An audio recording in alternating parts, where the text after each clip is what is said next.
PT Nusantara Sejahtera Raya Tbk membukukan laba bersih sebesar 173 miliar rupiah di sepanjang semester 1 tahun 2026. Meskipun akumulasi semesteran terkoreksi, kinerja perseroan mencatatkan pemulihan kuat pada kuartal kedua disokong lonjakan jumlah penonton.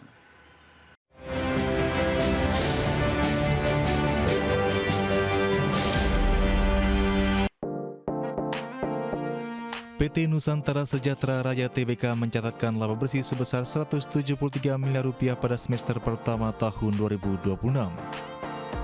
Capaian laba bersih emiten berkode saham CNMA ini terkoreksi 40% dibanding periode yang sama tahun lalu, yang sebesar 288 miliar rupiah. Penurunan laba bersih sejalan dengan pendapatan perseroan yang terkoreksi 8,6% menjadi 2,6 triliun rupiah.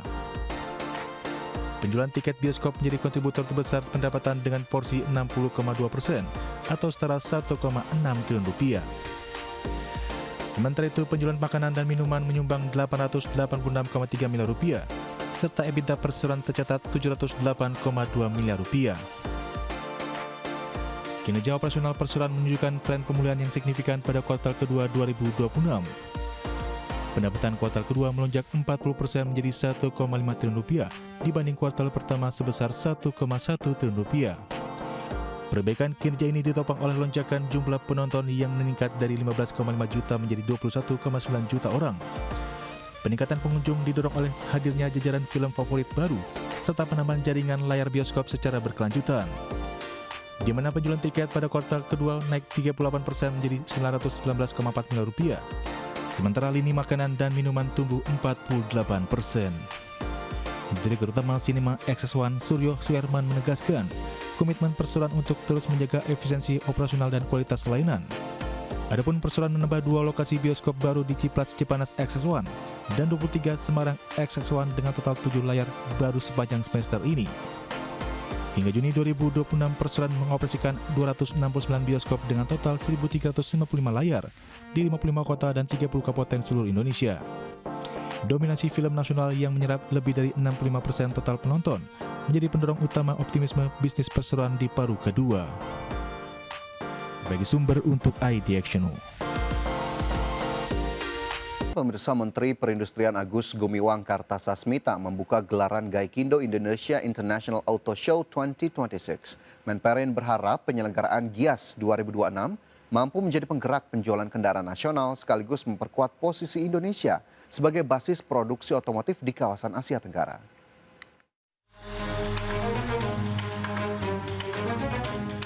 Menteri Perindustrian Agus Gumiwang Kartasasmita membuka gelaran Gaikindo Indonesia International Auto Show 2026 yang digelar di Indonesia Conventional Exhibition ISBSD Tangerang.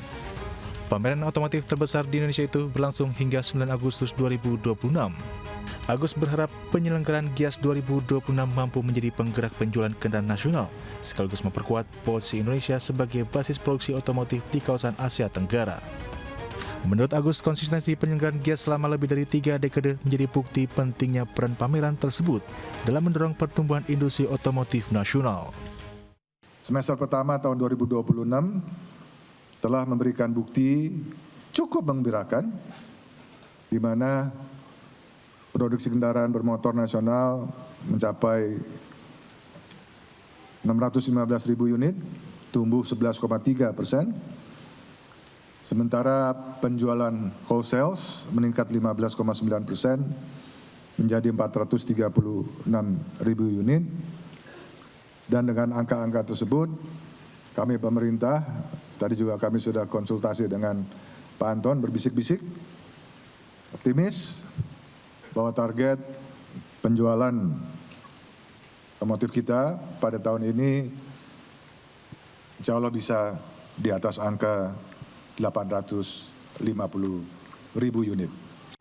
Seperti diketahui, industri otomotif berperan penting dalam mendorong investasi, membuka lapangan kerja, meningkatkan nilai tambah sektor manufaktur, hingga memperbesar ekspor kendaraan berserta komponennya. Kemenperin berkomitmen menghadirkan berbagai kebijakan yang dapat meningkatkan daya saing industri otomotif nasional di tengah tantangan ekonomi global. Dari Jakarta, Tim Liputan ID Action. Kementerian Perindustrian melaporkan kinerja manufaktur Indonesia pada Juli 2026 kembali menunjukkan peningkatan setelah sempat tertekan pada sisi produksi dan permintaan. Kenaikan ini tercermin dari meningkatnya indeks kepercayaan industri Juli 2026 yang mencapai level 53,10 atau naik 0,20 poin dibandingkan bulan sebelumnya sebesar 52,90.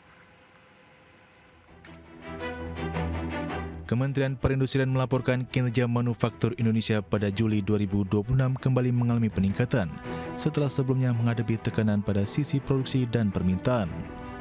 Kenaikan tersebut tercermin dari meningkatnya indeks kepercayaan industri atau IKI Juli 2026 yang mencapai level 53,10 atau naik 0,20 poin dibandingkan bulan sebelumnya sebesar 52,90.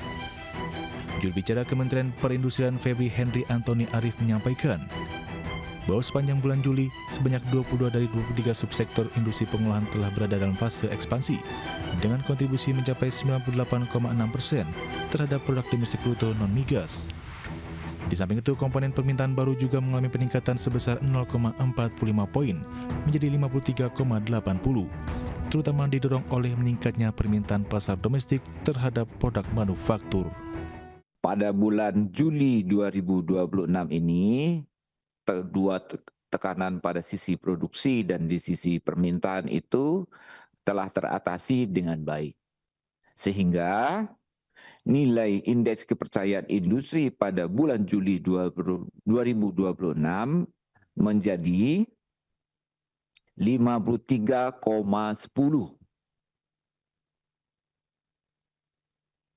Ya. Ini berarti di atas 50 dan berstatus ekspansi dan meningkat 0,20 poin dibandingkan dengan bulan Juni 2026 yang sebesar 52,90.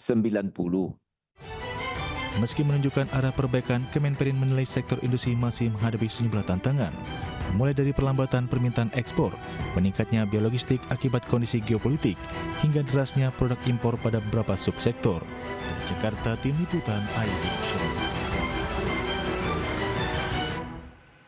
Kita ke informasi selanjutnya, pemirsa. Menteri Pertanian Andi Amran Sulaiman menyampaikan bahwa akumulasi stok beras nasional diperkirakan mencapai 26 juta ton, termasuk potensi dari masa panen mendatang.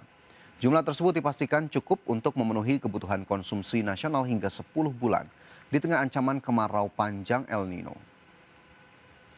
Dalam konferensi persnya, Amran menjelaskan angka 26 juta ton tersebut merupakan akumulasi dari stok di Perum Bulog, sektor industri hotel, restoran, dan catering, serta potensi produksi tanaman padi menjelang masa panen.